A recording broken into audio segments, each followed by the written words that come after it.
Tęsime šventinės LNK žinias. Kalėdų senelio elnius galima pamatyti ir Lietuvoje. Tiesiog vaikštinėjančius parke, o drąsiausius galima net pašerti.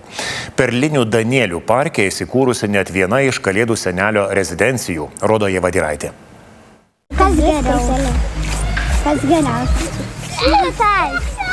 Morkas, obuolius, kopūstus ir riešutus tiesiai iš vaikų rankų šlamščia perlinis Danielius arba vaikų vadinamas tiesiog Kalėdų senelio elniu. Šiuos pasakose rogutes tempiančius Kalėdų senelio padėjėjus galima pamatyti laisvai vaikštinėjančius parke, tiesiog tarp žmonių. Vaikams jie palieka didžiausią įspūdį. Labai gražus, dideli ir labai minkštas kailis. Mačiau Kalėdų senelį, zaikučius ir perlinis Danielį. Danielių labai daug, labai gražus ir pūkoti. Geriau apsidairius pasirodo, kad Perlinių Danielių parkas virto Kalėdų senelio rezidencija. Vaikai pamatę senelį turi deklamuoti eilėraštį arba dainuoti dainelę.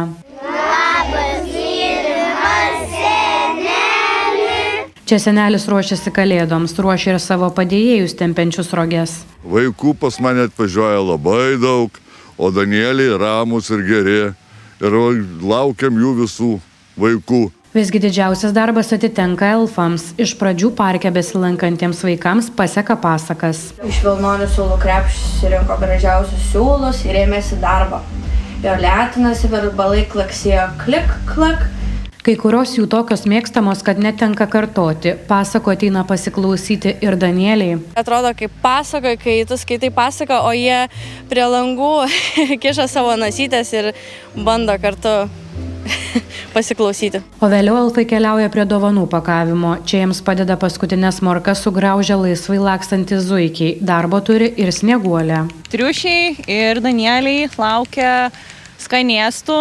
Kiekvieną iš jų galit pamatyti visoje teritorijoje, visam parke, tad kiekvienais metais stengiamės atsivežti iš Laplandijos jų daugiau. Pasivaikščioti tarp Danielių ten mėgsta darželinukai ir mokyklinukai. Vidury miško įsikūręs parkas – edukacija vaikams gyvenantiems miestuose.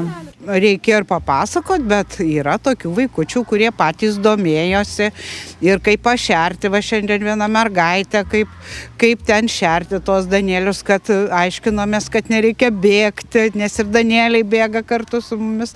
Kai ką išsiaiškinom, kai ką vaikučiai su tėveliais paskaitė. Tokio parko idėja gimė, kai kieme atsirado pirmieji Danieliai ir jie ėmė traukti smalsuolio akis. Taip laikui bėgant miške jau bėgiojo keli šimtai Danielių. Juos galima vadinti elniais. Ir jie yra jaukus ir dėl to vaikai gali suprasti, kaip Kalėdų senelis jais rūpinasi. Pramogaujant su Danieliais svarbu nepraeiti ir specialių namelių. Yra Kalėdų senelio paštas, speciali vieta, ar ne, sukurta rašyti laiškams. Yra Grinčo namelis, Grinčo, sakykime, slėptuvė.